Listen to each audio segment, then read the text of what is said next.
É cada vez mais comum que carros de luxo se envolvam em acidentes que causam a morte de pessoas. Hoje veremos o caso do Porsche, acontecendo em São Paulo, e o caso do Camaro, acontecendo em Florianópolis, Santa Catarina. Eu sou Rodrigo Vilela Veiga, esse é meu amigo Sandro Cel, e você está no Baseado em Fatos Criminais, o seu podcast de True Crime. Rodrigo, nós temos aqui então dois casos, um caso envolvendo um Porsche, um caso envolvendo um Camaro, com resultados trágicos.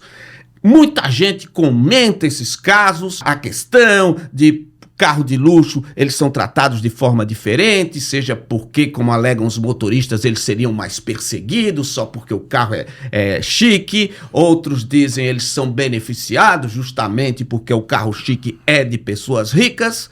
Então esses são casos que nos interessam hoje. Vamos começar pelo caso do Porsche, em São Paulo. Que caso é esse? Bom, Sandro, o caso do Porsche é um caso que tomou a mídia nacional. Um caso que causou perplexidade e ganhou grande repercussão. É um caso emblemático, porque afinal envolve um automóvel de mais de R$1 bilhão que envolveu-se nesse acidente. Então aconteceu o seguinte, né? No dia 31 de março, o Fernando, que é o motorista desse Porsche, estava com a namorada e um casal de amigos em um clube de pôquer em São Paulo, tá? Eles então saem desse clube de pôquer, o Fernando e o amigo de carona, e eles então vão em direção às suas residências. E aí numa avenida em São Paulo, que é a Avenida Salim Maluf, que é na zona leste de São Paulo, as câmeras flagram o momento em que há um acidente.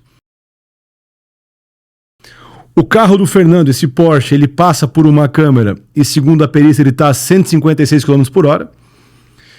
O carro, dirigido por um motorista de aplicativo, que é um Sandero, né, passa na velocidade permitida ali da via, que era 50 por hora. E na segunda câmera, que registra realmente a batida entre os dois carros, o Porsche estaria então a 115 por hora e o Sandero aproximadamente a 40 por hora. Então esse carro, o Porsche, ele praticamente passa por cima do Sandero, ele bate na traseira do Sandero, joga o Sandero num poste, então fica o Porsche grudado no Sandero, no poste. Nesse acidente, infelizmente, faleceu o motorista do Sandero, que era um motorista de aplicativo, um homem de 50 anos de idade, ele faleceu nesse acidente. E o amigo do Fernando, que estava no carona, se feriu gravemente, né? Foi para o hospital, teve perfurações do pulmão, ele foi para o hospital, ficou até na UTI, inclusive. Hoje ele já não está mais internado. Bom, aí no acidente, então, tem a batida, aí, claro, a população que estava ali perto chamou as autoridades. Então chega a polícia militar, chega o socorro, e aí a polícia está ali lidando com aquela ocorrência, tá investigando o que está acontecendo, está ouvindo as pessoas ali envolvidas. Quando chega então a mãe do Fernando e o tio dele, os dois chegam ali no local, provavelmente chamados pelo próprio Fernando ou pela namorada dele, né? Eles chegam, porque é importante falar o seguinte: o Porsche vai na frente com o Fernando e o seu amigo, e no carro de trás vai a namorada do Fernando e a namorada do amigo. Elas vão no carro de trás, que acaba ficando para trás, porque o Porsche se acelera muito, eles não conseguem acompanhar e chegam depois no momento do acidente. Então a família está ali, então eles ligam para a mãe vem, e aí a mãe negocia com os policiais, dizendo o seguinte: olha, eu vou levar ele no hospital, porque ele está com a boca machucada, né? Eu vou levar no hospital e tal. E os policiais militares, então, que já teriam identificado o Fernando, já teriam conversado com ele, liberam ele. Só que você não pode tirar ele daqui assim. A gente tem que qualificar primeiro para depois a senhora retirar. Então vamos. Eu sei. Vamos lá. Vamos lá. Você vai ali para fazer um raio-x. Isso, ele vai fazer um raio-x. Liberam ele para que vá no hospital. E ele não vai para o hospital, ele vai para casa. Então essa foi a primeira polêmica desse caso, foi a liberação dele não ter sido ali naquele momento detido, e inclusive se reclama muito que não fizeram nele o tal do teste do bafômetro, né? E a mãe alega que ali foi feito isso porque tinha que levar o rapaz rápido, porque ele teria batido com a cabeça, só que o SAMU estava ali. E o procedimento, se a pessoa diz que está precisando de atendimento, é ir com o SAMU. Claro. Até porque é mais seguro para ele, né? Porque tá assistido, né? E com o SAMU, há uma garantia para a polícia que, chegando ao hospital, se pode pedir que se faça o exame. Então, ao invés dele ir para o SAMU, então ele não estava ruim para precisar do SAMU, mas estava ruim para que convencesse a polícia que ele precisava sair com a mamãe para ir ao hospital. Isso. E aí ele vai para casa, então o amigo é levado para o hospital, né? O motorista do aplicativo infelizmente faleceu. E aí começa o inquérito policial sobre esse fato, começa as investigações. E aí começa a se apurar uma situação de que o Fernando teria bebido antes de dirigir esse veículo, né? Primeiro, há um depoimento do pessoal que trabalha naquela casa de pôquer. Segundo a proprietária dessa casa, não dá para saber quanto se bebeu, porque é uma casa em que a bebida é liberada, tu paga a entrada e a bebida é liberada, então não dá para saber efetivamente quanto é que foi a conta, o consumo da conta. E os amigos, né, a namorada, os amigos todos começaram a falar que não, que ele realmente bebeu. E se descobre um vídeo em que esse Fernando está dentro do carro já, pronto para dirigir. E ele fala de forma um pouco arrastada, assim, o que faz pressupor que ele estaria ali embriagado naquele momento. Então o vídeo ele fala assim, vamos jogar não sei o quê, ele fala de um jeito assim, parece que tá meio dormindo. Você vai ver o vídeo e é interessante porque a namorada, num primeiro depoimento, reconhece que ele estava sob efeito de álcool e depois volta no depoimento e diz que ele estaria alterado por outro motivo. Vou jogar sinuca. Vamos o quê, Fernanda? Jogar sinuca. Vai. Não, você vai sozinho, tchau, eu vou embora com ele. Porque além de parecer até outra explicação, que aquilo é aquilo que a gente entende tipicamente de uma pessoa que está sob efeito de álcool, há outro elemento. A namorada parece que brinca com ele, pedindo para ele falar coisas como a gente faz com uma criança, quando a gente acha engraçado, ou como a gente faz com uma pessoa que está embriagada. Porque depois ela vai alegar que ele estava alterado no segundo depoimento porque eles tinham brigado. Só que esse vídeo mostra que ela tá rindo, que né? eles estão sorrindo entre si. Vai. Não, você vai sozinho, tchau, eu vou embora com ele. Então vejam, essa verdade aí do que aconteceu, que tem que ser reconstituída a partir das provas que a gente tem, né? Sempre vai ter o contraditório, vai ter a opinião daqui, a opinião dali, isso é normal em qualquer processo, mas as evidências, as primeiras filmagens, etc., vão sendo no sentido de que ele estava sob efeito de álcool. E é até legal falar, Sandro, que as pessoas acham que para provar o consumo de álcool seria obrigatório a realização do bafômetro, o que não é verdade. Né? O nosso Código de Trânsito hoje ele prevê que a prova da embriaguez pode ser feita de qualquer forma. Por exemplo, através de uma filmagem, que é esse caso, testemunhas. Então, tu não precisa mais do bafômetro para demonstrar a embriaguez.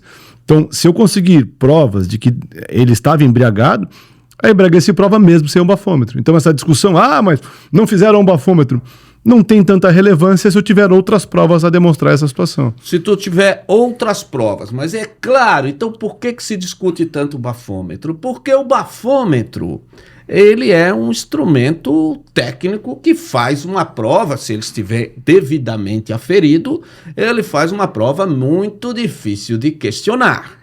Enquanto que vídeos pode ser colocado especialistas, não se conhece como é que ele fala, ele poderia estar brincando, etc.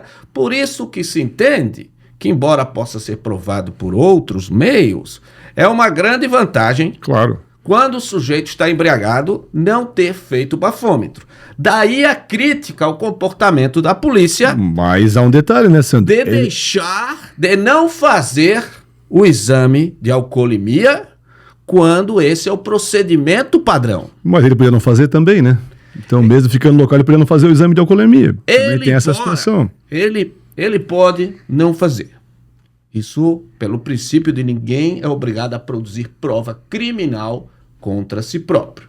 É diferente, você pode receber a multa, porque aí se entende, é uma sanção administrativa, não é criminal. Mas você não pode dizer que você estava embriagado para efeitos criminais simplesmente porque você não fez o bafômetro. Mas, vejam bem, isso cria uma presunção prática, embora não jurídica, porque esse crime eventualmente vai para júri. E mesmo os juízes tendem a ver o seguinte: o princípio do quem não deve não teme, embora tecnicamente esteja errado, quem cala consente.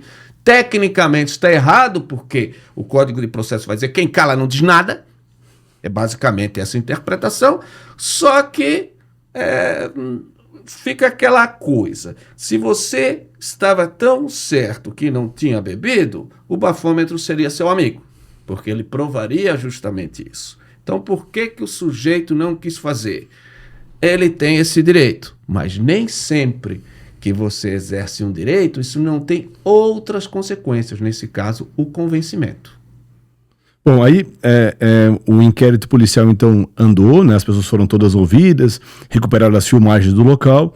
O delegado então concluiu por indiciar o Fernando. Indiciar quer dizer o quê? Que o delegado entendeu que ele tinha responsabilidade sobre o ocorrido, sobre a morte e sobre as lesões causadas no amigo, e pediu, né, ele representou pela prisão preventiva do Fernando. O juiz, né, que recebeu este pedido negou a prisão preventiva. Ela foi pedida mais 3 vezes, então foram 3 pedidos. E o terceiro pedido foi feito quando o Ministério Público entrou com um processo criminal contra o Fernando, então denunciou o Fernando por 2 crimes. Homicídio qualificado, ou seja, que o Fernando, ao andar com seu veículo numa via, cuja velocidade máxima era 50 por hora, estando embriagado e andando a 150 por hora, ou seja, 3 vezes o limite, ele teria assumido o risco de causar a morte naquele motorista de aplicativo, o Ornaldo, né? O nome dele é Ornaldo. E aí, nesse caso, homicídio consumado de forma qualificada, ou seja, o Ministério Público entendeu ali que havia 2 qualificadoras nesse caso. A primeira, que aquela conduta de andar nessa velocidade e bater no carro gerou perigo comum, ou seja, que aquele fato poderia ter outras vítimas além do Ornaldo. Tá? E além disso, o recurso que impossibilitou a defesa da vítima, porque o carro bateu por trás do carro do Ornaldo, não dando para ele nenhum tipo de direito, de chance de defesa. E isso em relação ao homicídio. E ainda o crime de lesões corporais de natureza grave em relação ao amigo que estava de carona com ele. Então esta foi a acusação. Junto com isso, se pediu então a prisão preventiva do Fernando, com um detalhe que não tinha nos outros pedidos, que é o que o Sandro comentou, da mudança do depoimento da namorada. Então, segundo o Ministério Público, a namorada mudou os seus depoimentos por pressão do Fernando. Veja o seguinte, quando que a gente prende alguém preventivamente? Não se pode prender alguém como se ele já estivesse culpado.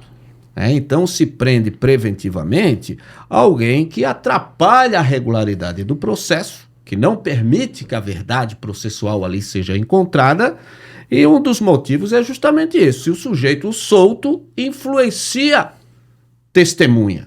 Uma coisa é o sujeito, ele mudar sua versão, ele ficar calado, agora ele não pode intervir com as testemunhas, o que era muito difícil nesse caso, porque era a namorada dele.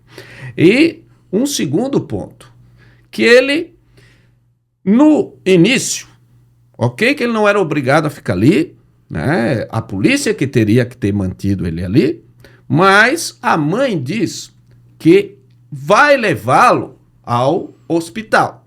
Mais ou menos, ele disse para a polícia, embora a polícia não fez bem o seu trabalho, que a saída dali era para um lugar fácil da polícia localizar. Só que ao invés de ir para ali, aquele sujeito que a mãe estava toda preocupada que tivesse batido a cabeça, já não está mais preocupada, leva ele para casa. Ok? Então, isso também, embora talvez não seja motivo suficiente, parece uma tentativa de se eximir da lei penal. Bom, Sandro, sobre essa questão aí da mãe ter levado ele, dessa suposta fuga do local, a própria promotora de justiça que cuida do caso entendeu que não havia ali uma fuga, porque ele teria sido liberado pela polícia, e ela então pediu o arquivamento de qualquer acusação nesse sentido em relação tanto ao Fernando quanto em relação à mãe dele. Porque havia uma história de que a mãe dele seria responsável criminalmente, então ela pediu arquivamento sobre isso. Tá? E também é importante dizer uma coisa. Ainda que a mãe tivesse ajudado ele a fugir, isso em tese nós temos aqui um crime. Em geral, nós temos um crime quando alguém ajuda alguém a se evadir da justiça. Chama-se favorecimento pessoal o nome desse crime. Chama-se favorecimento pessoal. Então eu não posso ajudar, por exemplo, o Rodrigo a se evadir da justiça. Nós somos amigos, eu vou a pegar ele, vou fugir com ele da cena do crime. Eu vou responder criminalmente por tê-lo ajudado.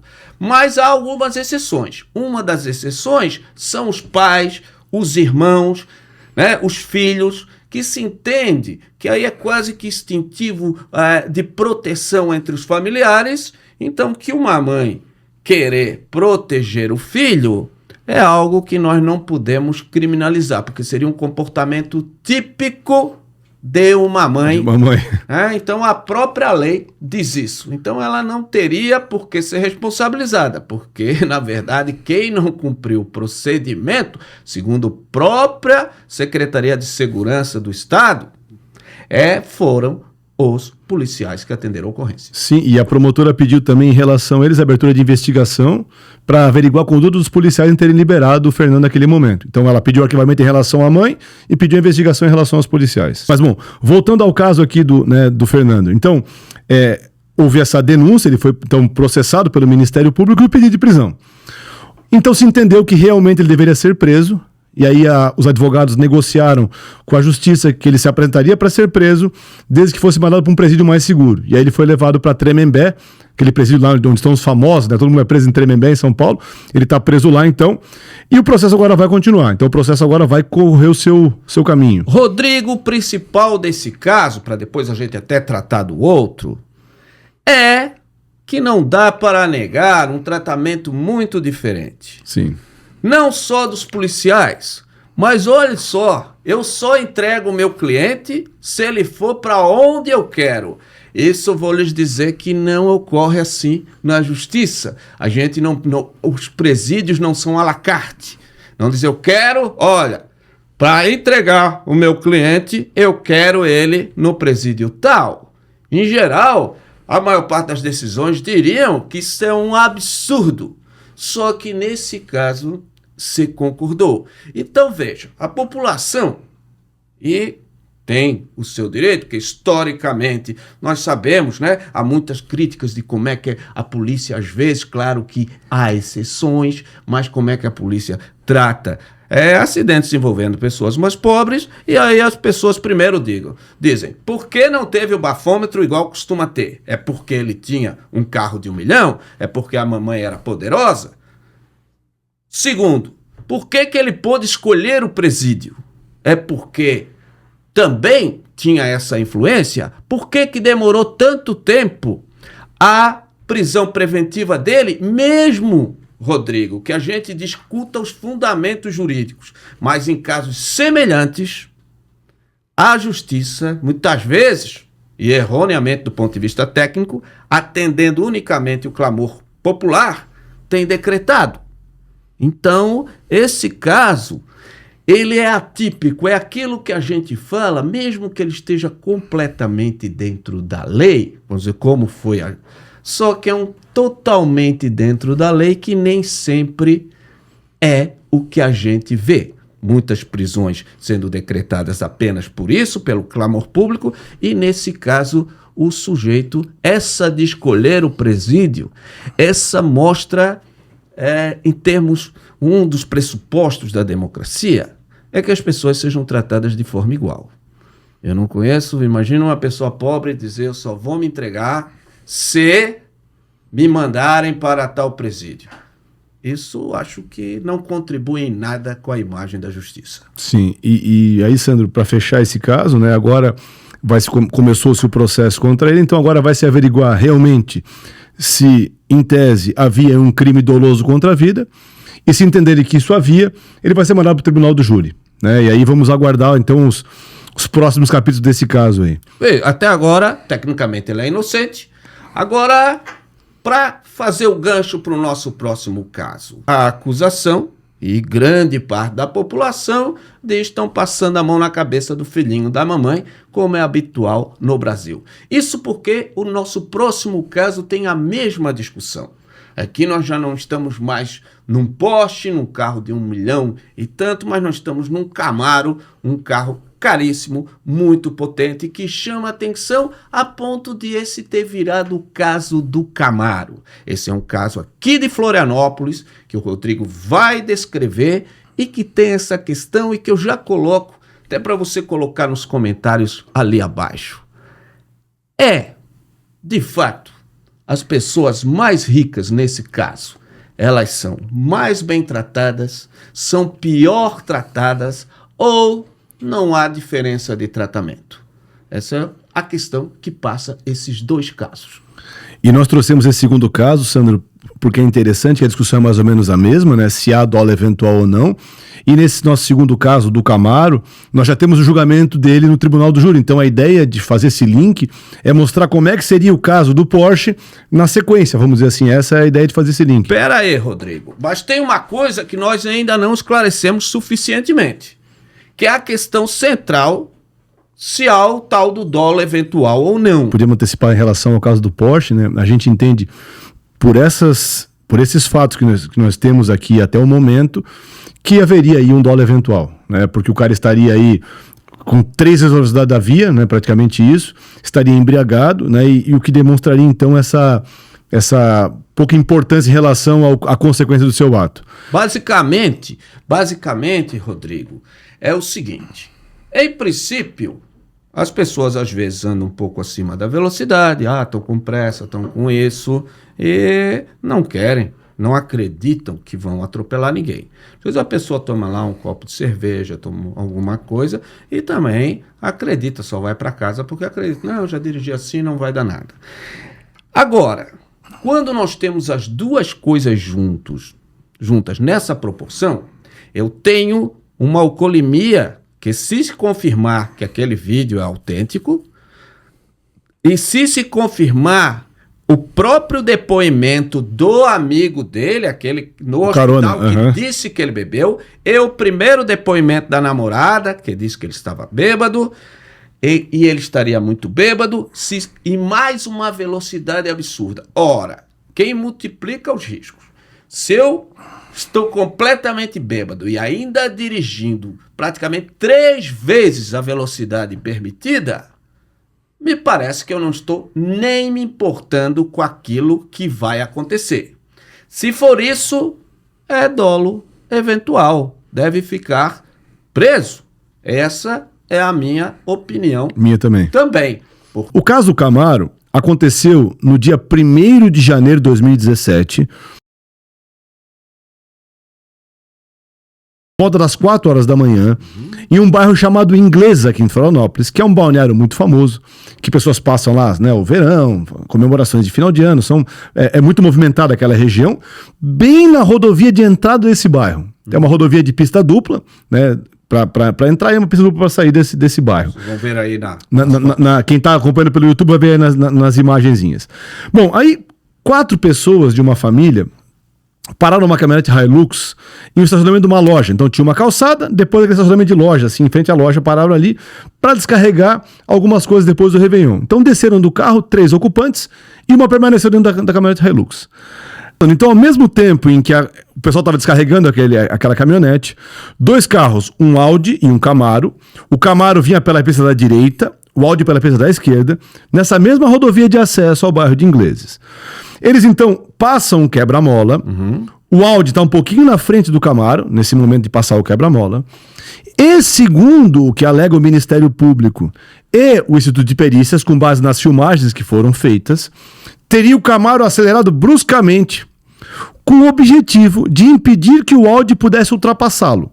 Ou seja, fala o Ministério Público que o Camaro teria tentado ultrapassar o Audi pela direita, o que não é permitido em tese. Bom, então, o motorista do Audi fala o seguinte, que ele estava então na pista da esquerda e que ele queria ir para a pista da direita porque ele estava procurando uma pessoa que ele precisava pegar. Quando ele então vai para a direita, ele não vê o Camaro e o Camaro está emparelhado com ele. E aí eles batem. O Camaro bate na frente do Audi, na esquerda, assim. E os carros se chocam. O Camaro é jogado em direção à calçada e o Audi bate num Gol que está estacionado. O Camaro acaba invadindo, então, a calçada e o estacionamento da loja em que estava parada a caminhonete Hilux, com aquelas 3 pessoas na frente. Então, o Camaro acaba invadindo, então, esse estacionamento dessa loja e acaba, então, por vitimar 4 pessoas. tá? A senhora Cristiane acaba indo a óbito no local, ela acaba morrendo por decorrência dessa batida. O senhor Milandres perde as duas pernas, ele é o marido da Cristiane, ele perde as duas pernas. Segundo se disse, a perna foi decepada pela própria caminhonete, porque ele estava ali tirando alguma coisa, estava baixada ali a traseira, e aí acabou, né, rompendo ali as pernas dele. E o senhor o senhor Jean, que era o dono dessa Hilux, teve diversas complicações. O pulmão dele foi perfurado, teve traumatismo craniano, passou 15 dias na UTI, teve várias complicações, teve que botar pino no joelho, vários problema teve em decorrência disso. E ele até fala que ele ficou surpreso porque a Hilux foi movimentada muito longe, sabe? Ela estava trancada, estava com o freio de mão puxado, e ela andou, sei lá, na visão dele, 20 metros da força da batida. E a Chayane, que estava dentro da Hilux, sofreu apenas escoriações leves. Ela não teve nenhuma consequência muito severa em relação ao caso. Bom, imediatamente depois dessa batida, né, deve ter sido um estouro tremendo, né? A população, então, começou a chegar no local. Foi chamado, então, o SAMU e a polícia. E as câmeras mostram que o condutor do veículo Audi permaneceu no local. Já o condutor do Camaro, exatamente 2 minutos depois do ocorrido, por causa das câmeras, ele fugiu do local. Esse é o ocorrido. Rodrigo, pelo que eu entendi mais ou menos da dinâmica desse acidente, é que os carros estavam em pistas diferentes e o Audi queria mudar de pista. Então o Audi vai mudar de pista e é atingido pelo Camaro. Em princípio, quem tem que tomar cuidado é quem muda de pista. Mas aqui se diz que é o caso do Camaro. O que se parece que está querendo dizer, porque em primeira vista parece que deveria ser o caso do Audi, porque ele que teria cortado a frente do outro. Já no dia seguinte aos fatos, no dia 2 então de janeiro, a polícia catarinense pede a prisão do motorista do Camaro, que é o Jefferson Rodrigo, e o juiz então atende esse pedido e determina que ele seja preso preventivamente, e ele fundamenta isso dizendo que o crime é grave, né? Que a fuga teria fragilizado a instrução processual, que o fato dele ter saído de lá teria fragilizado a instrução processual, e que, como estaria acontecendo um racha, a prisão se justificaria. Aqui vem um parênteses, né? Pô, se é um racha, tinha que prender também o motorista do áudio, não é verdade? Né? Vamos ver se nós entendemos melhor, porque é difícil entender um pouco a dinâmica dessa culpa exclusiva do Camaro. Ok, só uma coisa que é importante. Nós temos 2 carros muito potentes e que também são atípicos, né? As pessoas em geral não têm Audi, em geral a maior parte das pessoas não tem Camaro. Então, como Florianópolis é um lugar em que tem muitos casos de racha, a primeira ideia que surge, 2 carros, em princípio com bastante velocidade, numa pista dupla. O pessoal escutou aceleração, parece... Antes de eu ter outras provas, a gente diria um racha, porque muitas vezes quem tem esses carros muito potentes se sente ofendido quando alguém ultrapassa, e não é incomum aqui em Florianópolis essa provocação, não deve ser em outro lugar também. Então o juiz entendeu ali que havia uma competição, que é mais ou menos o racha, uma competição de velocidade em local não autorizado, claro, numa rodovia. Ele entendeu porque havia essa, não só o juiz, mas havia esse era o entendimento no momento do acidente, que havia um racha ali e teria acontecido o racha, por isso essa questão. Tanto as pessoas pensaram assim, Rodrigo, que eles foram agredir os motoristas, que vai ser uma das justificativas para o motorista do Camaro. O Jefferson ir embora. Porque nós tínhamos os 2 motoristas. A primeira impressão da população, né, que são as testemunhas primeiras ali, as pessoas que estavam ali, é de que haveria esse racha.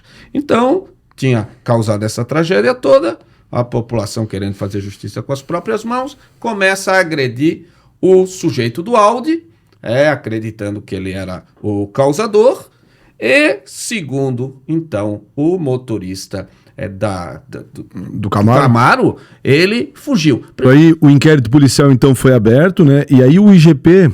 Que é o Instituto de Perícias, ele disse o seguinte, que não havia racha. Fizeram uma perícia, só que não havia racha, porque as velocidades envolvidas não demonstrariam que havia racha. Essa é a conclusão desse laudo.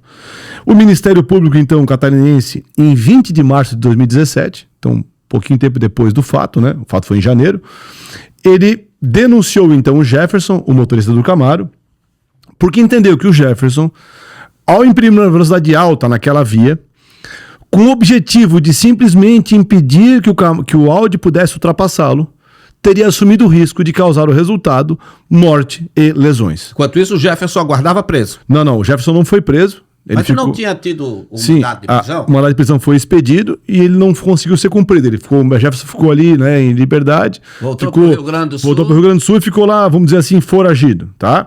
Até para antecipar isso aí, então, a defesa pediu várias vezes que fosse reconsiderada a prisão dele, várias vezes. Até que o juiz, então... Foragido mesmo, não é assim dizendo... Não, foragido mesmo. Tinha um mandado de prisão, sim. Ele tem que se apresentar, não se apresentou, chama-se... Foragido. Exatamente isso. Então a defesa pede várias vezes, reconsidere, juiz, reconsidere. E aí no dia 26 de abril, o juiz reconsiderou a decisão e determinou, então, que se trocasse a prisão preventiva por algumas cautelares, tá? Eu vou destacar só duas aqui, tá? Suspensão da direção por 2 anos, né, não podia mais dirigir por aquele período, e uma fiança de R$140 mil. Essa foi as principais medidas que foram dadas. De novo, o que soa estranho, né? E não sei outros fundamentos, mas soa estranho que a gente, como professores de direito, como gente que atua na área, a gente sabe que os tribunais têm batido muito que não revogam prisão preventiva se o sujeito está foragido, porque isso demonstra justamente um dos motivos da prisão preventiva é evitar a fuga. Então o sujeito diz, olha, eu estou fugindo, mas não é mais necessário porque eu não vou fugir. O juiz justificou a ideia porque, apesar de ele estar foragido, ele constitui defensor no processo e o processo estava correndo, sendo, né, com defesa, tudo bonitinho, então o juiz entendeu que por isso não precisaria manter a prisão. Tomara que isso então seja o caso habitual, porque, de novo, aí fica aquela questão, né? Isso é o habitual que se faz? Se Não for é o habitual. habitual que se faz, tudo bem. Se não, de novo, não, Porsche, Camaro, vamos ver. E tem mais um detalhe. Pode não tem nada a ver, mas... A defesa pediu que o valor era muito alto da fiança e ela virou R$70 mil, na verdade, Mas a quanto fiança. que era a fiança inicialmente? 140. O juiz diminuiu pela metade. O carro era mais caro que isso. A justificativa, o carro valeria em torno de R$155 mil, vamos dizer assim. 155. Isso. A justificativa seria o seguinte, que o carro foi comprado, né, por uma negociação, porque o Jefferson seria um mecânico, e ele teria, então, consertado uma máquina que estava completamente estragada, e conseguiu vender essa máquina, ganhando um bom lucro. Aí ele pegou esse lucro que ele ganhou na máquina, mais o carro que ele tinha, teria comprado esse Camaro, então. Essa é a justificativa. Ele era empresário. Isso é bastante comum. As pessoas começam como empresário e depois elas são empregadas. Isso. Agora ele era empregado do irmão. Isso. Caso do Porsche, veja, é o contrário. Porque uma das coisas que indignou as pessoas, é um playboy, matando um trabalhador. E aí é o contrário, né? Se dizia que ele era um playboy e de repente ele virou um empresário que se acordava 7 horas da manhã, ficava até as 10 da noite. Então, veja, os casos são defendidos também, e isso faz parte da questão, numa ideia de gestão também da opinião pública, né? Nesse caso, era melhor que ele fosse mais pobre, para que a fiança fosse menor. No outro caso, era melhor que o sujeito fosse empresário para tirar aquela ideia de que era um playboy desocupado matando um trabalhador. Então... E aí o Ministério Público então denunciou ele, né, abriu o processo contra ele, e aí foi por homicídio qualificado, com 3 qualificadoras. Primeiro, motivo fútil. Como assim?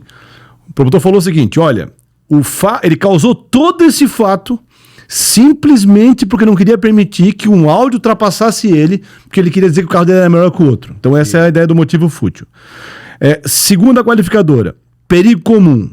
Como esse bairro inglês é um bairro muito movimentado, especialmente no verão, e 1º de janeiro é um dia que tem muita festa, muita gente na rua, o fato de ele causar esse acidente geraria então perigo a outras pessoas, fora aqueles que foram envolvidos. E a terceira qualificadora é o recurso que impossibilitou a defesa das vítimas, porque eles foram pegos de costas. Estavam todos de costas quando houve essa batida. E aí foi um homicídio consumado em relação à senhora Cristiane, 3 tentativas de homicídio em relação aos outros 3 que felizmente não morreram, e em relação a todos eles, o crime de omissão de socorro, que é o artigo 304 do Código de Trânsito Brasileiro. Essa foi a acusação contra ele. Aí o processo andou e o juiz entendeu o seguinte, no final da primeira fase do júri, o juiz da causa entendeu que seria incompatível o dolo eventual, que o senhor explicou agora, essa ideia de assumir o risco, com as qualificadoras, e diz o seguinte, vai para júri, Jefferson vai para júri, mas responderá por homicídio simples e 3 tentativas de homicídio simples. Ou seja, ele tirou as qualificadoras porque entendeu que elas eram incompatíveis, né, com a questão. Então, se ele fosse condenado, na pior das hipóteses, por dolo eventual, se o júri concordasse que não foi culpa, que foi dolo eventual, a pena dele para o homicídio seria de 6 a 20 anos. Começaria de 6. Isso. E aí a defesa, o que ela fez? Recorre, né, dessa questão. E, surpreendentemente, o Ministério Público não recorreu. E a defesa tentou, na verdade, né, que já se fizesse o que se chama de desclassificação, que é mandar o caso para o juiz comum, porque ela entendia que era culposo o caso. O tribunal entendeu que não. E manteve, então, a decisão de levar o sujeito a júri. Por qual crime? Por esse homicídio simples, ou seja, a pena de 6 a 20 anos. Tá? Aí, ele foi a júri. E aí, no julgamento do tribunal do júri, né, foram ouvidas testemunhas. E no julgamento do tribunal do júri, então, essa questão básica. Quando ele acelerou o carro, ele era indiferente se matar, matou, dolo eventual, ou ele fez uma coisa, ele foi leviano, ele não respeitou as regras de trânsito, mas justamente porque ele pensava que isso jamais ia acontecer, as pessoas estavam lá longe, não se esperava essa dinâmica, então que ele deve ser punido por ser imprudente, com uma pena menor, mas não por não se importar com a vida alheia. Sim, e aí no plenário do júri, então lá os jurados sentados, né, a acusação e a defesa vão falar e tal, foram ouvidas algumas pessoas. Uma testemunha, o Dorotel, ele passava no local no momento do acidente. Então ele relatou o seguinte, que ele queria atravessar essa avenida e ele viu o Audi vindo, e na visão dele devagar, né, vinha devagar, tanto é que ele pensou assim, bom, vão atravessar a rua e vai dar tempo, mesmo o Audi vindo. Quando ele então vê o Camaro, ele tem que correr porque ele acha que o Camaro vai atropelar ele, o Camaro estava bem longe dele, segundo ele, a 2 quadras, e de repente o Camaro chega em cima dele, essa é a visão. Ele então atravessa a rua. E aí o depoimento é confuso, porque uma hora ele fala que viu o acidente, outra hora ele fala que só ouviu. Fica meio confuso ali na hora de tu ouvir o depoimento dele. Isso é interessante porque as testemunhas é uma coisa complicada. Porque as testemunhas, dificilmente você está prestando essa atenção que muitas vezes a gente vê nas testemunhas. Um acidente ocorre lá longe, a pessoa estava só conferindo os carros. Então, às vezes, até o excesso de detalhe nas testemunhas leva assim a uma ideia. Será que a pessoa está falando o que viu ou o que está interpretando? Porque um caso como esse dá muita mídia, às vezes você repensa, não, então talvez seja isso que eu tenha visto. Então não é necessariamente que a testemunha quer faltar com a verdade, mas que ela pode confundir a verdade. Uma das coisas que a defesa fala sobre isso, o Dorotel fala que ouviu o Camaro cantando pneu, logo depois da lombada, ou seja, que ele saiu muito rápido. E a defesa fala o seguinte, olha, o Camaro tem um sistema que não permite que ele cante o pneu, então não dá para tu fazer o Camaro cantar o pneu, vamos dizer assim. Então isso seria uma inconsistência do depoimento, né?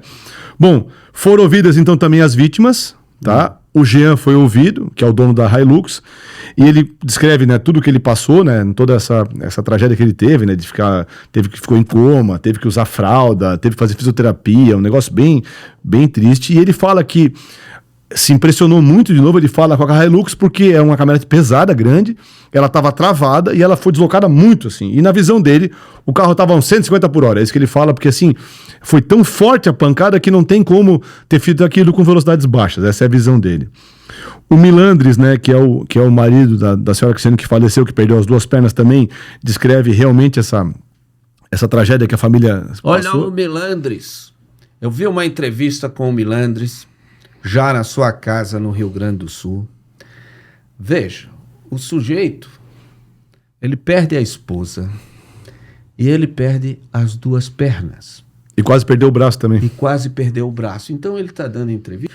Ele está dando entrevista na cadeira de rodas, porque ele não tem dinheiro, estava fazendo uma arrecadação para tentar, inclusive, comprar prótese.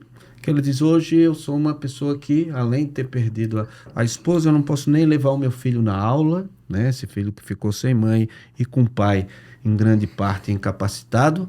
E é um sujeito de uma gentileza, isso me chamou muito a atenção, porque, em geral, as pessoas manifestam, muitas vezes com razão, aquela raiva em relação ao autor, e ele o tempo inteiro, ele falava mais sobre o sofrimento de que ele estava passando do que propriamente assim, de um ódio por esse rapaz. Então, é uma tristeza de vidas que nunca mais vão se recuperar, de pernas que nunca mais vão se recuperar, e nós vamos ter que discutir a questão de se o que se leva em consideração para dizer se esse crime foi, o sujeito tinha desprezo à vida, ou se foi um descuido que causou isso, é se o que eu devo levar em consideração é essa tristeza do resultado, ou é, de fato, o que o sujeito queria. Mas vamos continuar aí com os júris. E aí o Milandres,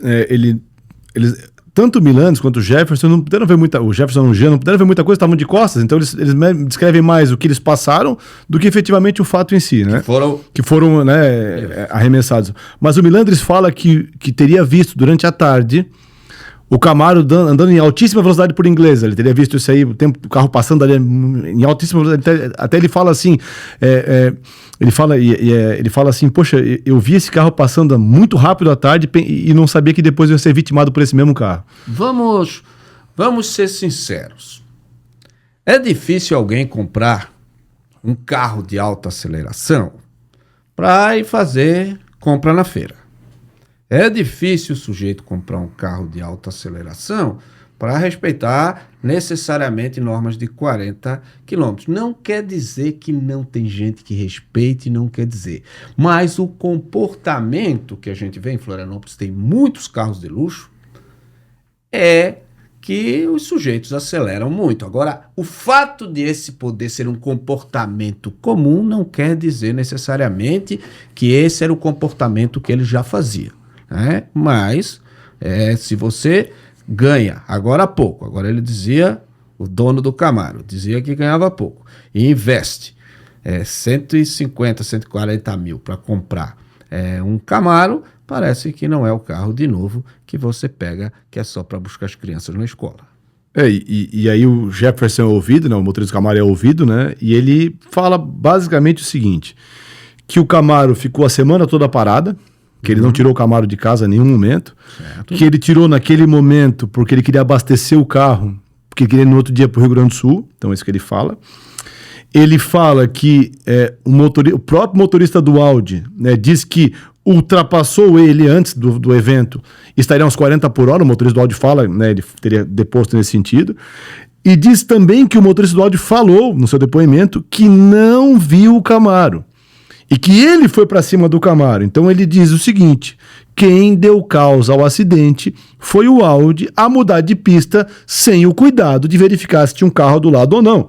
E ele fala até o seguinte, olha, ele até fala assim, de um jeito meio engraçado, ele fala assim, é física pura, diz ele, porque se ele tivesse tentado impedir o Audi de ir para a esquerda, como diz o Ministério Público, ele teria jogado o Audi para o outro lado, para outra pista, porque o Camaro é muito mais pesado que o Audi. Agora, como foi o Audi que cruzou a frente dele, como cruzou a frente, ele foi jogado para o lado. Essa é a alegação que ele faz. Veja o seguinte, aqui é porque eu tenho testemunhas, tenho uma série de coisas. Mas se nós ouvíssemos sem testemunha essa história, de que vinha um carro pela sua pista, vinha outro carro pela sua pista, um dos carros cruza, vai mudar de pista, que inclusive ele diz que vai mudar de pista porque ele está procurando uma pessoa, Sim. ou seja, não está prestando atenção só no trânsito, né? E esse carro que invadiu sua pista, você bate nele. Aí você diz, não, mas ele estava muito veloz.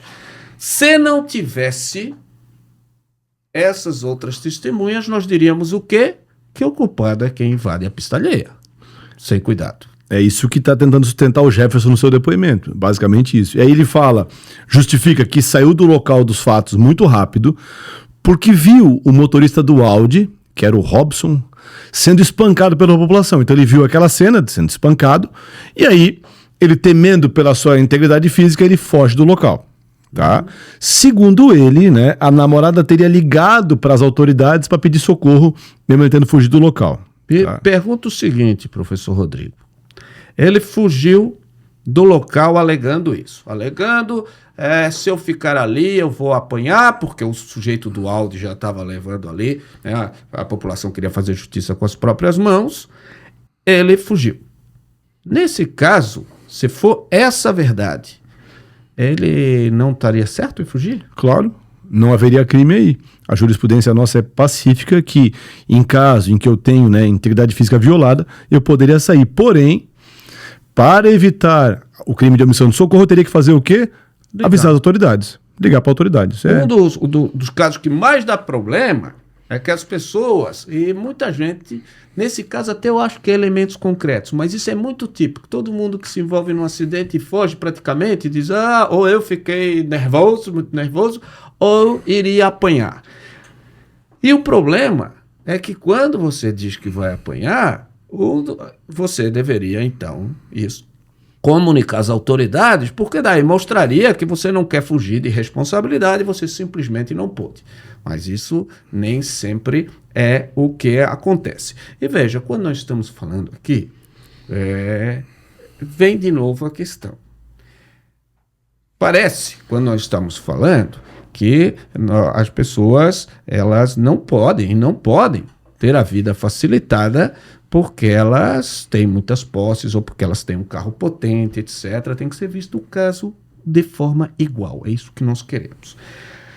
E por isso que nós estamos estranhando essa versão inicial, que eu não sei se é verdadeira, mas chama atenção, porque ainda está em discussão, chama a atenção que a culpa tivesse sido completamente do Camaro, porque a defesa vai falar que se não fosse um Camaro, a culpa seria do outro.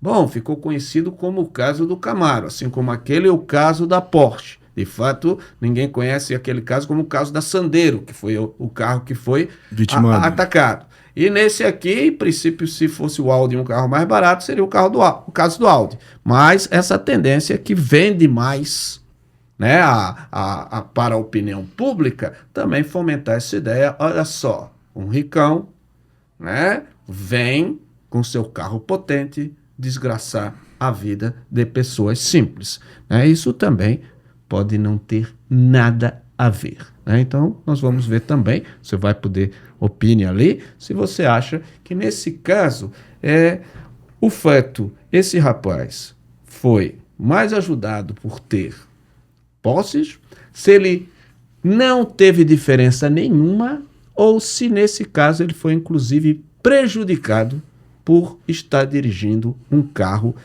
de maior valor. Né? O certo é as pessoas serem tratadas iguais.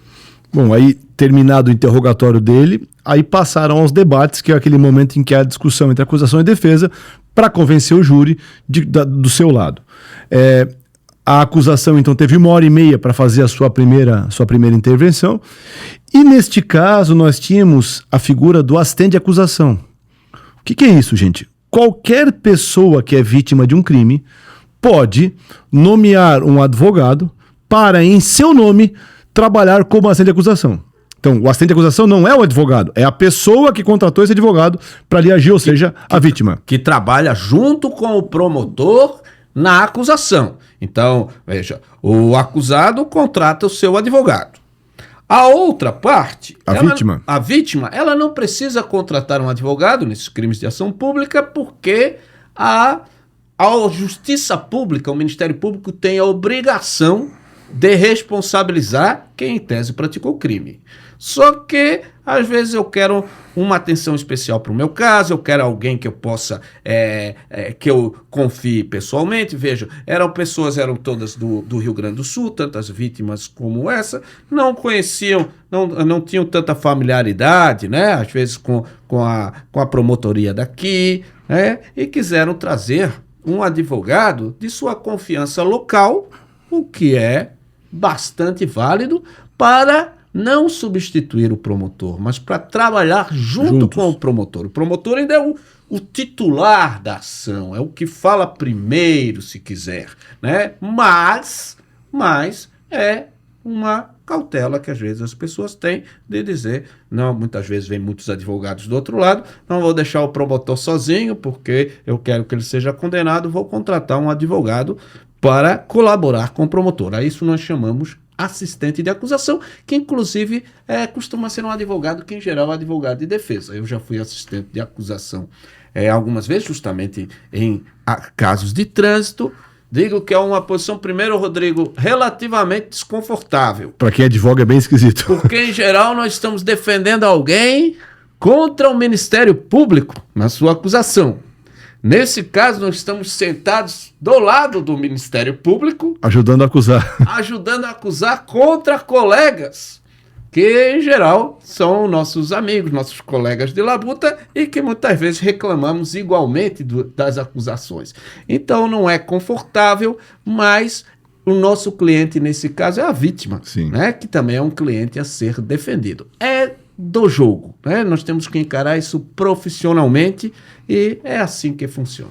E aí, nesse caso, como tinha assistente, Sandro, é interessante, o promotor disse, né, no plenário, que trabalhou junto com o assistente, ficaram dias juntos trabalhando no processo, e quem começa a fazer a explanação, quem começa a falar pela acusação, é o assistente. Então, praticamente em toda essa 1h30 inicial de acusação, quem faz a acusação é o assistente. Era o Dr. Jonathan, né? O promotor é o Dr. Jonathan. Dr. Jonathan, meu amigo, eu já fiz júri justamente na acusação com o Dr. Jonathan. Nesse caso, no que eu fiz, é o Dr. Jonathan que começou, mas é o que terminei na segunda parte. É mais ou menos isso, quem vai falar primeiro, quem vai falar depois. É uma combinação entre os dois que estão ali, entre as pessoas que estão ali, né? Então, via de regra, esse caso foi um pouco diferente, porque o promotor está acostumado a fazer aquela introdução que ele fez mais ou menos na denúncia, e depois o assistente trabalha junto. Mas, nesse caso, era, né, que eles decidiram perfeitamente regular. E o assistente, então, ele passa a narrar o caso, a contar a história. Eles passam o vídeo, muitas vezes, da cena dos carros batendo. E aí ele muitas vezes insiste na velocidade excessiva do Camaro. E esse ponto a gente deixou para o final, porque é um ponto que chama muito a nossa atenção. Foram feitas no processo algumas perícias, tá? Uma perícia oficial do Estado, e o Jefferson contratou um perito para rebater, vamos dizer assim, a perícia estatal. E elas são muito conflitantes, assim. Por exemplo, a perícia do Estado diz que no momento em que os carros colidiram, então no momento em que Audi e Camaro batem, o Camaro está a 80 km por hora. A perícia contratada por ele fala que está a 62. No momento seguinte, momento em que depois da batida, né, o Camaro vai em direção às pessoas, segundo o nosso instituto de perícias, estaria a 93 km por hora. E para a perícia lá, né, contratada, eu acho que era 80, 70 e poucos por hora. Então existem discussões nesse sentido. E o assistente de acusação então passa o tempo todo falando, olha a velocidade desse cara, olha a velocidade, mostrando o carro ali passando, né, aquela cena de ali passando. E eles ficam batendo muito na situação de que, meu Deus, um playboy vem aqui, mata pessoas, olha o que ele fez, amputou as pernas do rapaz, matou outro. Então eles ficam muito mais tempo falando sobre as consequências do ato em si, do que sobre a questão do dolo eventual ou não. Então, praticamente a acusação inicial é justamente sobre o resultado e não sobre a questão da ação. Uma palavra sobre as perícias. As pessoas veem lá os programas CSI, coisas desse tipo, e acham que a perícia faz uma perícia, aquilo é a verdade. Nós temos visto que se repete a perícia, muda um pouco. É difícil não mudar. Se eu tenho perícias diferentes, não se acertam muitas vezes, porque às vezes usam métodos de análise diferentes, usam aparelhos diferentes. Então essa ideia de que passou por uma perícia está definitivamente provado é uma coisa bem simplória, porque justamente se pode questionar uma perícia não só porque às vezes ela é inconsistente mesmo, como às vezes trazendo outros especialistas que muitas vezes são especialistas que já trabalharam para o Estado fazendo as perícias do outro lado, né? Então, é bastante comum esse conjunto de versão. E aí sim vem uma coisa que ter dinheiro facilita a vida. Claro. Porque se o réu não tem dinheiro, ele vai ter que se contentar com uma única perícia. Se essa perícia lhe for desfavorável, é a perícia pública.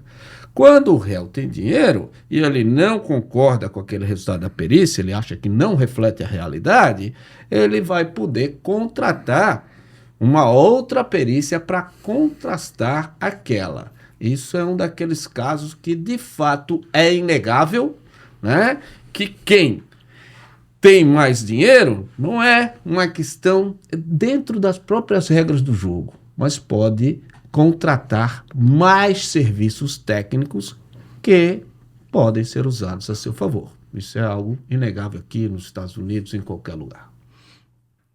Em outro ponto também, Sandro, eles batem na questão de que a velocidade na via era de 60 por hora. 60? E ele estaria a 93, então estaria muito acima do limite de velocidade.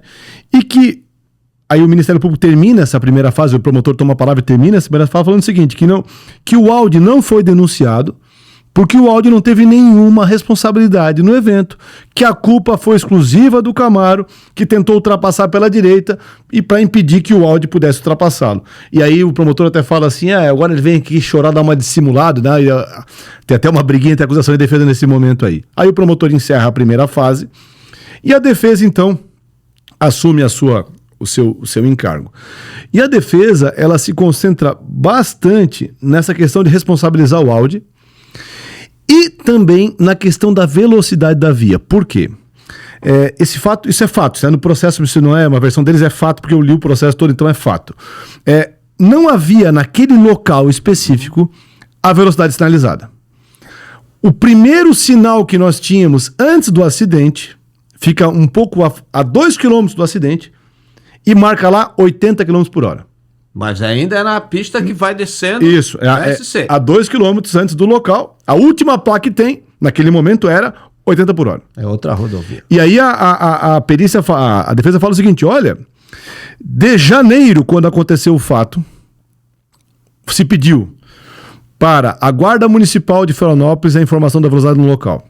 Se pediu para a Polícia Rodoviária Estadual, se pediu para o Departamento de Estradas de Rodagem, se pediu para todo mundo essa velocidade, e apenas em 23 de agosto, ou seja, 7 meses depois, é que um órgão disse qual seria a velocidade naquele local.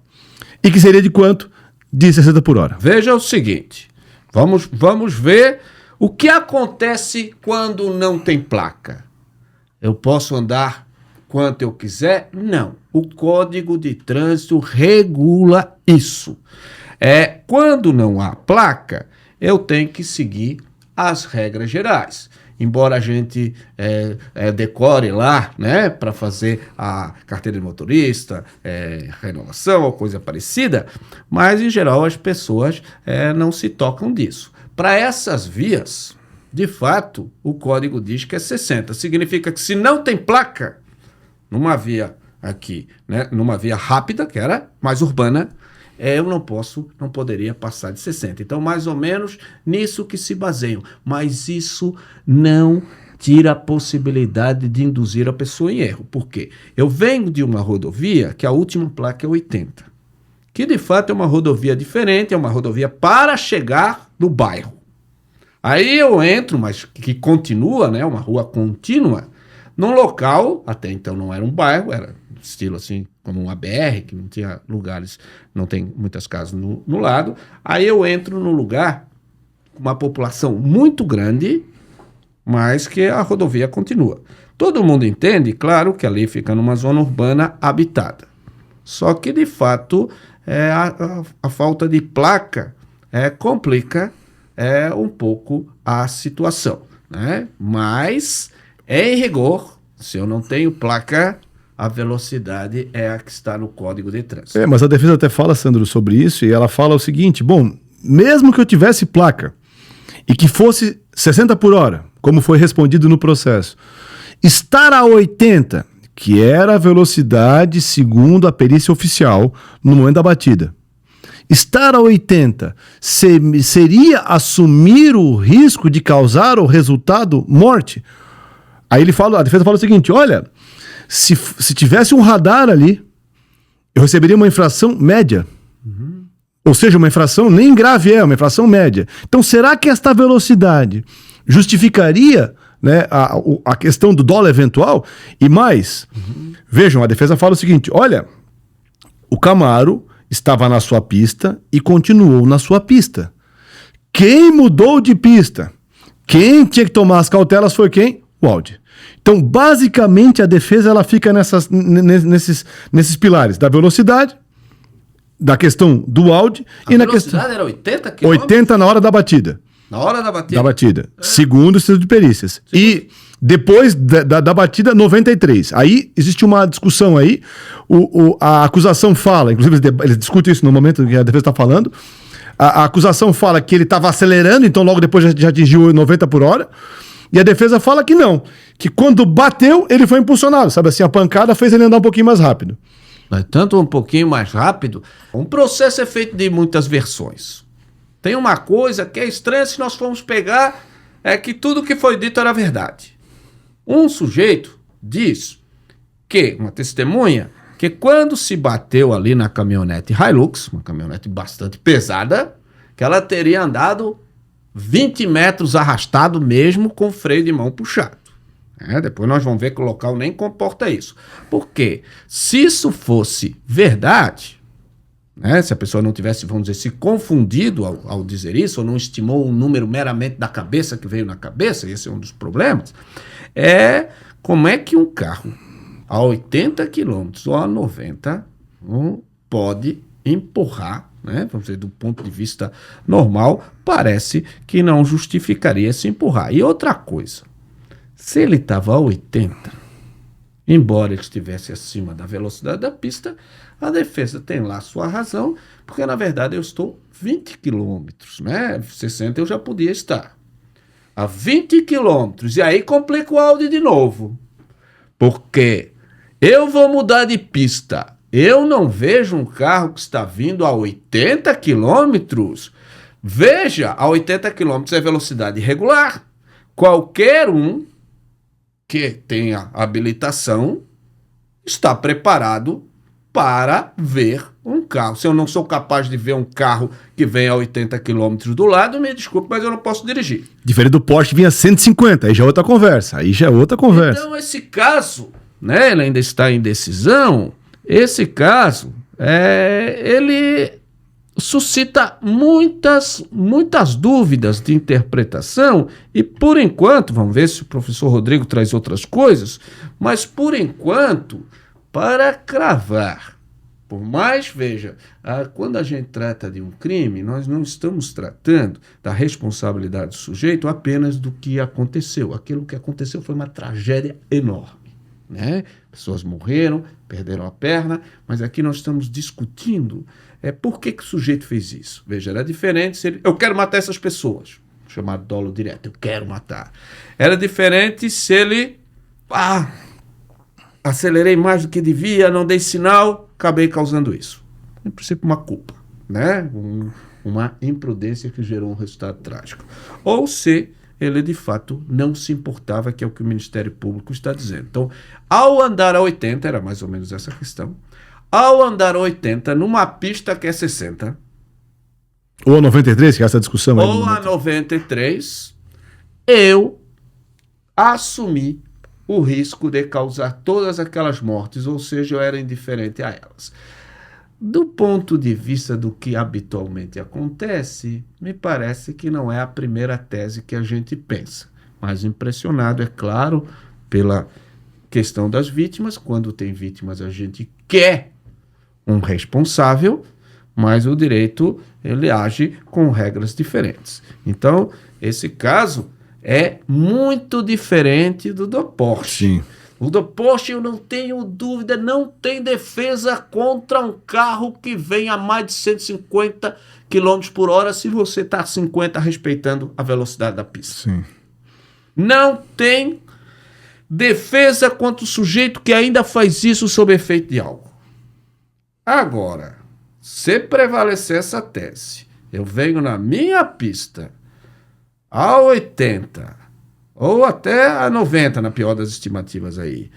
O outro me ultrapassa. Tenta ultrapassar, né? Tenta me ultrapassar. Invade a minha pista. E eu tinha desprezo pela vida humana, eu não estava nem aí para matar aquelas pessoas. Me parece que não é a primeira tese que se pensa. A defesa, ela justamente faz isso. Ela primeiro imputa toda a responsabilidade ao Audi e depois ela tem uma ideia de que houve ali um crime culposo de trânsito, tentando levar o fato, então, sair do Código Penal e ir para o Código de Trânsito para aquela questão das penas lá. A defesa, então, encerra. Aí o Ministério Público resolve ir à réplica. Então a MP tem mais 1 hora para fazer a sua tese, então, para contestar as teses levantadas pela defesa. E aí o promotor, então, diz o seguinte: olha, o Audi não tem nenhuma responsabilidade, a culpa é só do Camaro, que não queria ser ultrapassado e acelerou com tudo para evitar isso aí, então ele foi absolutamente responsável, foi um cara fútil, que queria simplesmente se safar. Então o promotor, ele cria toda uma história para dizer que o motorista do Camaro é o único responsável, tanto é que ele foge, tanto é que ele não está nem aí para as pessoas, que ele nunca estendeu a mão para a família das vítimas, que ele nunca ajudou as vítimas. Então ele faz toda uma cena para mostrar o seguinte: a culpa é só do Camaro. E ele finaliza mostrando para os jurados as consequências do ato praticado pelo Jefferson. Então ele fala assim: isso aqui é um crimezinho de trânsito?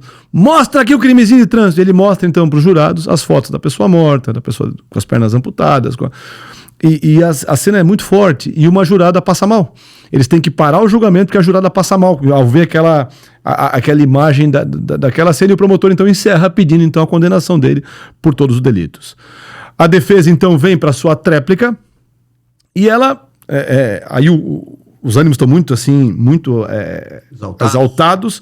A defesa aqui no primeiro momento ela falava muito calmamente, ela veio aos gritos dizendo que o promotor quer revogar o Código de Trânsito, que é um absurdo, que a lei de trânsito prevê essa conduta. Então ele de novo volta àquela história de novo de falar da velocidade, de falar que não havia placa, de falar que a Camaro estava na sua via e que mesmo assim, ignorando a perícia da defesa, que se ele tivesse a 80 ou a 93, a diferença não justifica essa ideia de assumir o risco. Basicamente é isso. E a defesa também encerra. Olha, é uma coisa importante. Nós, quando a gente vai dizer, ele tinha desprezo pela vida humana ou não tinha, a gente não está dentro da cabeça dele para saber. Então a gente infere por aquilo que a gente tem de conhecimento. Mas esse conhecimento tem que ser do momento do fato. Vejam o que nós falamos lá no início, que o sujeito ficar em silêncio, que o sujeito não querer fazer bafômetro, nem por isso deve ser interpretado contra ele, porque ele não é obrigado a fazer prova contra si próprio. O fato do sujeito ter fugido, embora atrapalhe muito até a sua defesa, não quer dizer que ele tinha intenção ou que ele tinha desprezo. A pessoa, ela pode não ter feito. Tem gente que, às vezes, age em legítima defesa e acaba fugindo. Ou não tinha nem praticado crime. Então, esse é um comportamento diferente. Agora, Rodrigo, nós estamos acostumados a lidar com esses casos como o que acontece no momento determina as coisas. O motorista do Audi ficou ali, apanhou, tá? Conseguiu se explicar e acaba que nem as pessoas lá depois acharam que era ele e nem as autoridades acharam que era ele. O motorista do Camaro sai e não fica claro que ele ligou para a polícia nem nada, diz que foi a irmã, era ele que era para ter feito isso, que era ele que era o responsável, não fica claro. Então vejam, se talvez ele tivesse gerido melhor essa situação, ter ficado lá, como o Dualde ficou, não ter fugido, de fato, não que isso prove o que aconteceu, mas um processo é uma versão do que pode ter acontecido e acaba sendo muito convincente para as pessoas o princípio de que quem não deve não teme e etc. Embora isso processualmente não implica que isso é verdade ou não é verdade, mas veja, tem que permanecer, ou se não puder permanecer, comunicar imediatamente às autoridades para evitar, talvez, uma má interpretação.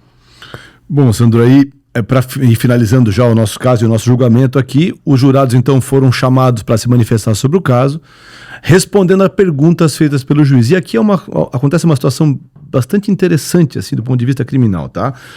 Os jurados respondem a perguntas do juiz, perguntas que são feitas para cada um dos crimes. Então temos perguntas em relação ao homicídio, cada uma das tentativas em relação à omissão de socorro. E aí, gente, o primeiro crime a ser perguntado é a questão do homicídio em relação à senhora Cristiane. Os jurados reconheceram, então, por 4 votos as duas circunstâncias, porque o jurado vota, né? São 7 jurados que votam, atingindo 4 votos, não se vota mais, está decidido. Decidiram o seguinte, que a senhora Cristiane morreu naquele dia, e quem causou a morte foi o Jefferson. Isso foi decidido pelos jurados por 4 votos, sem nenhum problema. Porém, havia uma tese defensiva de que Jefferson agiu por culpa e não por dolo. E os jurados, por 4 votos a 3, decidiram que Jefferson agiu com culpa e não com dolo. Ou seja, tiraram este fato do homicídio do Código Penal e levaram para onde?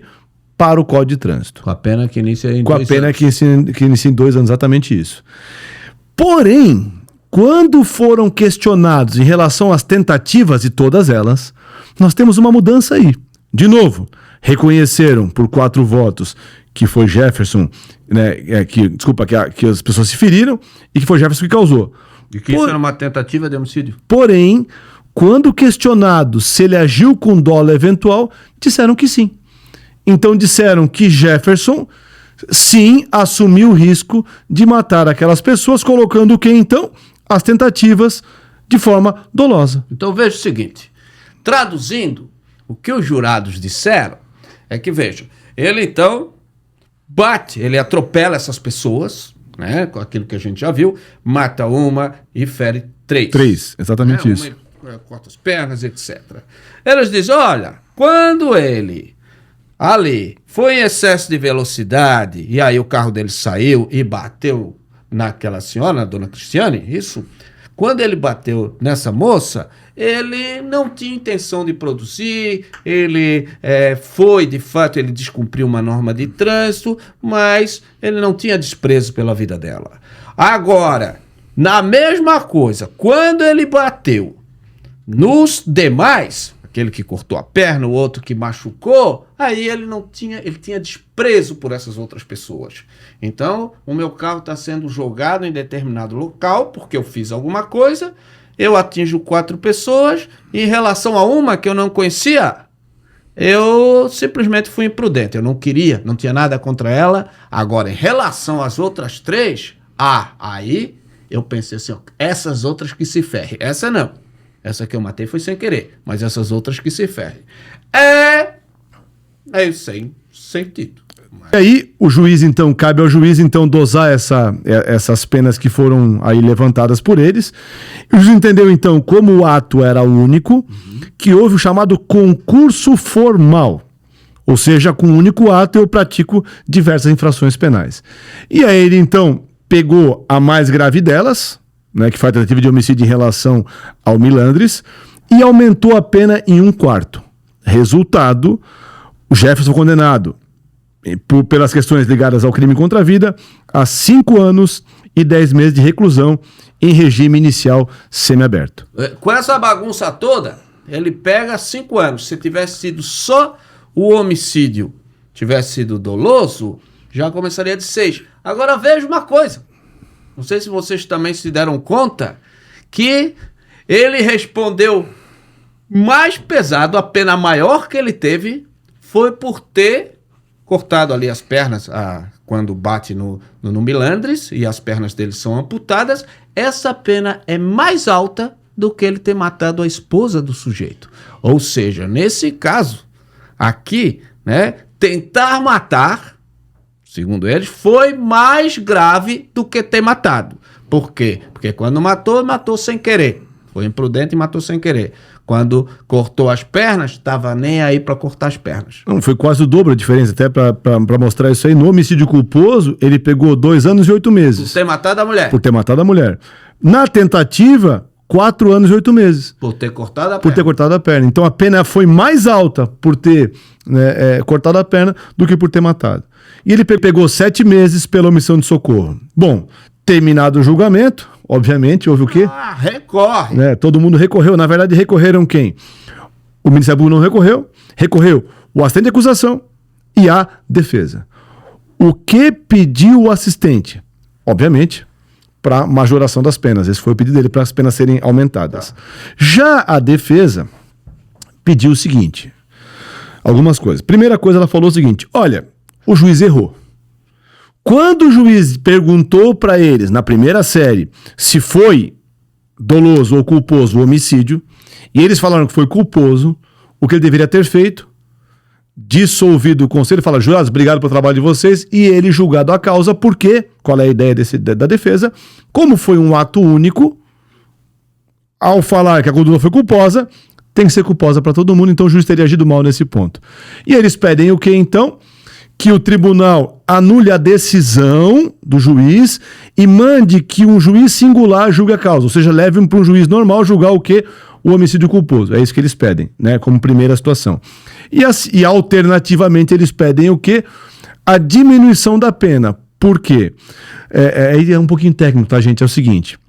Como nós temos 4 crimes ali, o primeiro deles, o crime de homicídio consumado, a pena aplicada foi detenção. Em relação aos outros 3 tentativas, a pena foi reclusão. O que fala o advogado? Olha, eu não posso fazer concurso de reclusão e detenção. Portanto, na hora de aumentar a pena do concurso formal, tem que tirar um caso. E aí, resultado, a pena final seria um pouquinho menor. Então, basicamente, essas são as teses defensivas. E como é que está o caso agora?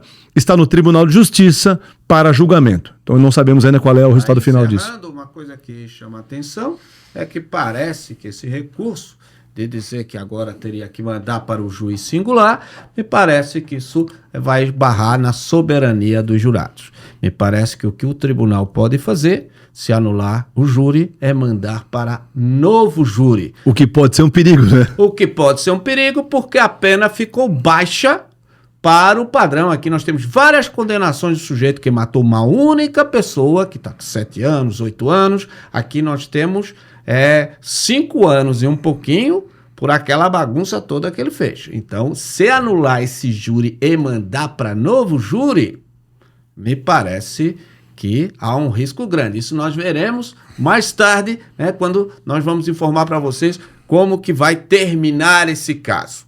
Então, Rodrigo, nós tivemos hoje aqui 2 casos e eu gostaria de refazer a pergunta para você. 2 casos, é o caso do Porsche, é o caso do Camaro. Pergunto, nesses casos, o fato deles serem ricos ou estarem em carros de luxo influencia ou influenciou positiva, negativamente ou não interferiu em nada? Eu tenho minhas dúvidas, mas você também deve ter as suas. Coloque ali pra gente. Bom, pessoal, esse foi o caso de hoje. Muito obrigado e até o próximo episódio. Até o próximo episódio e nos vemos semana que vem.